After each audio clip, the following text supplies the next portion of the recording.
Have you ever wondered that no matter how much time and effort you put into whatever you're studying, you still can't get the grades that you expect? Like, you think the more time we study, the more grades we get, right? The more effort we put, the more grades that we get, right? You put more time and more effort, you don't get the good grades. And you put more time and more effort, you don't get the good grades. And you put more time and more effort, and you get burnt out.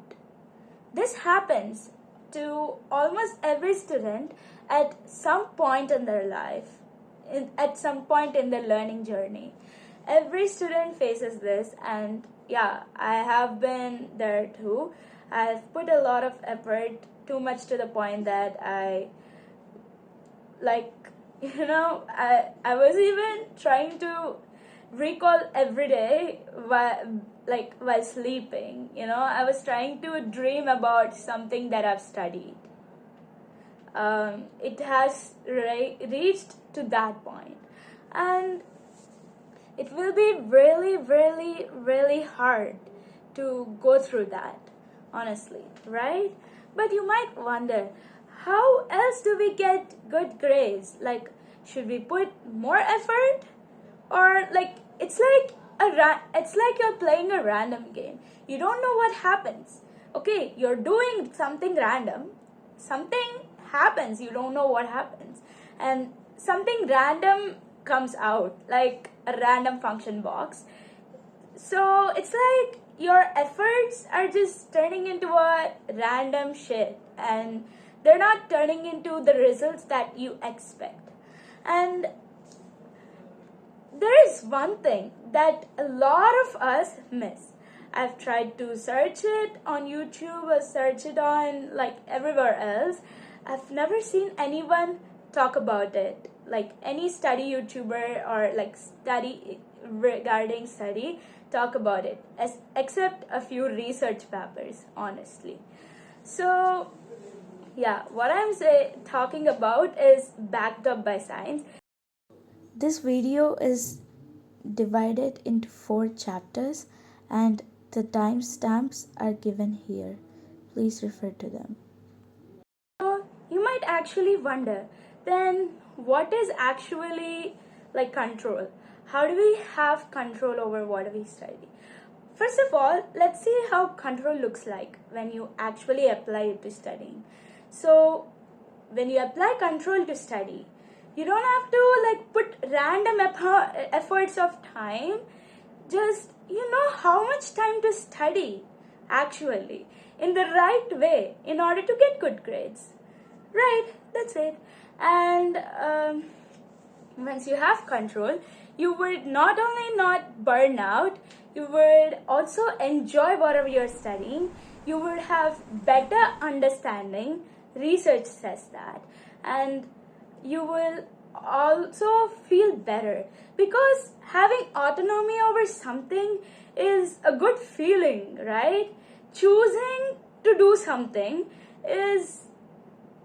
it feels like something that is great. It's a great thing. Like, for example, once I was like cleaning the house, and my mom comes in mid cleaning the house, and she's like, clean this room too.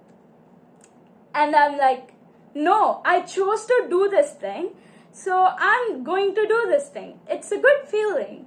And when someone destroys that autonomy, it feels really bad. Okay, so that's what I'm talking about. Having autonomy over something that you study actually feels good. Having control over what you study, or else everything is uncertain, everything is random to you, everything is uncertain, nothing makes sense. Even to improve, you don't know how to learn from your mistakes.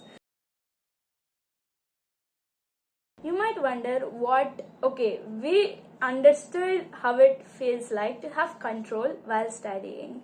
You can get the rank you expect, the grades that you expect, the marks that you expected, the praises that you expect. Okay, you feel like you have actually actual control.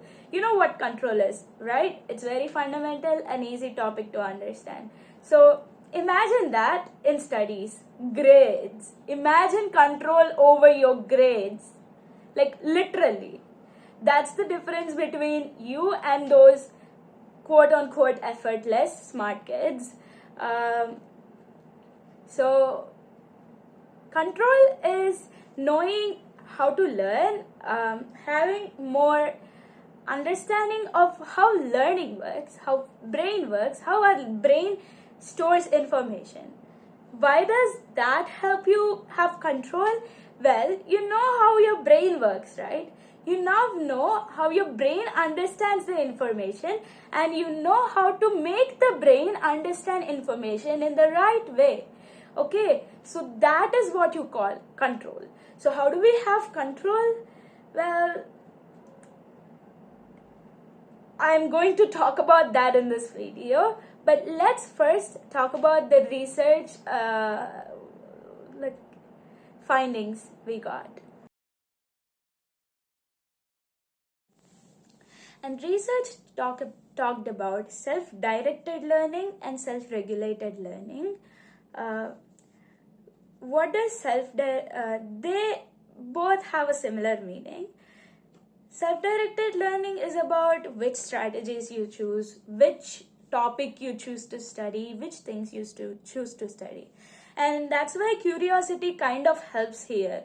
With curiosity, you choose which knowledge gap to explore, which things to explore. You choose that with curiosity. And self-regulated learning is about the way you plan to study. Well, how you plan, how you create your own strategies. It's not just thinking, it's meta thinking, it's metacognition. Okay, so with my strategy on with the advice I give on how to have more control over whatever you study, you can definitely achieve this level of understanding about how your brain works, how you have to study, and how you can create your own strategies curated to your own preferences and choices. First of all, we need to recognize what the parts of studying are. Like, we need to see there are different stages of studying a topic or a concept or understanding things. Like, what is the goal of studying? Understanding things and being able to remember them for a longer time. So, we can divide this into two things: learning and retaining information. Okay, when learning, the first stages of learning will be with curiosity. They should be curious. Okay, we should be curious at the start of the learning, and then when our brain is curious enough to pick up the things, okay, then we start to give it information. We already created glue inside our brain, and when we give information, they stick to our brain very well. Okay, after a while, that gum fades and information goes away, but you still recall it. You keep on activating that gum so that it stays active all the time, and the information sticks to you. I mean, there is no such gum actually in neuroscience. Don't take it literally. I just explained it in a helpful way, I guess. So that is important. What are the parts of study? Okay, still more. We have, after learning things, we then organize information in order to understand the things. Think about it like this.